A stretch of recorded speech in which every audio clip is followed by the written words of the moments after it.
Okay, guys, don't mind my hair. Okay, so I have a tankless water heater in my house.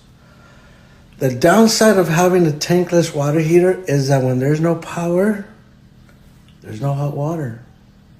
With a traditional water heater tank, well, it doesn't require electricity.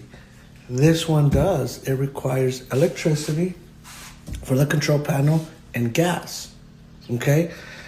In the event that you guys come to another power outage that we're experiencing, this is what I did. Okay? It's electricity. Obviously, it works because I plugged it in.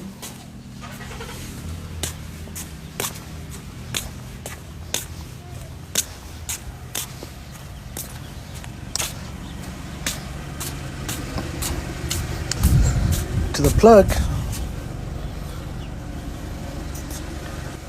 of my Silverado.